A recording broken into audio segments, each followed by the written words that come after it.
History books wrote them off merely as barbaric plunderers.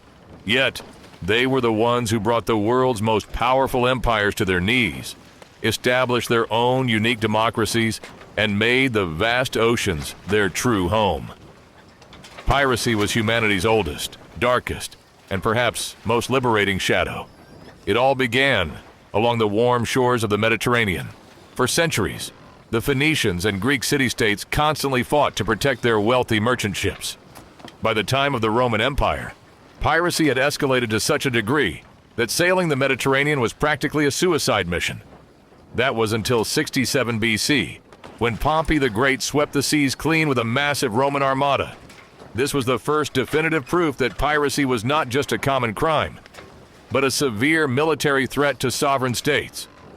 As we entered the Middle Ages, the face of terror shifted, emerging from the icy waters of the north. The Vikings.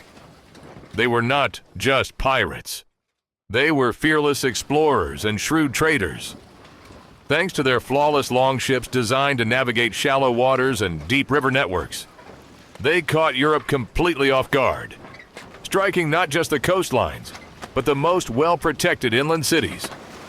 Along the coasts of England, the rivers of France, and the islands of Ireland, Viking raids left an indelible scar on collective memory.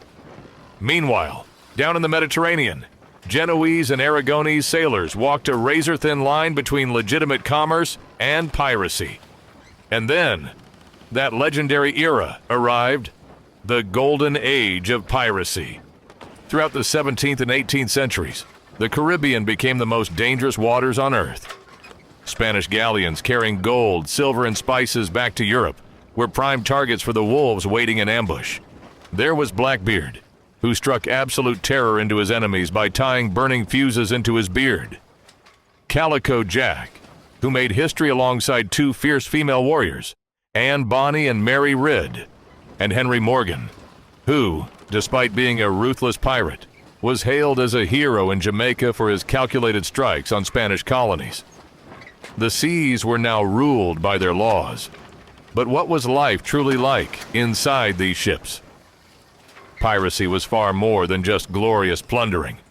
Inside these windswept galleons, brilliant captains navigated by reading the stars and compasses. Crews battled relentless diseases while surviving for months on salted meat and rock-hard ship biscuits. Yet, despite the harshness, these ships were ultimate symbols of freedom. Pirates operated under their own written constitutions, the Pirate Code.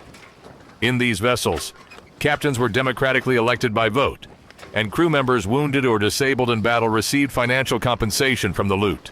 Resource distribution, discipline, and duties were all strictly governed by these rules.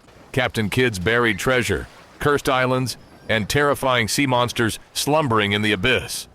Are they historical facts, or just tall tales spun by sailors? Even today, hundreds of shipwrecks waiting to be discovered in the depths of the Caribbean continue to guard these secrets. Piracy, after all, is not just a history of crime. It is a culture, a way of life, and humanity's most relentless struggle against nature. Here on this channel, Within the Galleon, Pirates, we will step out of the dusty pages of history books and dive straight into the roaring of the waves. Together, we will uncover the truths, the legends, and all the secrets the ocean hides. Hoist the sails, catch the wind, because our voyage begins now.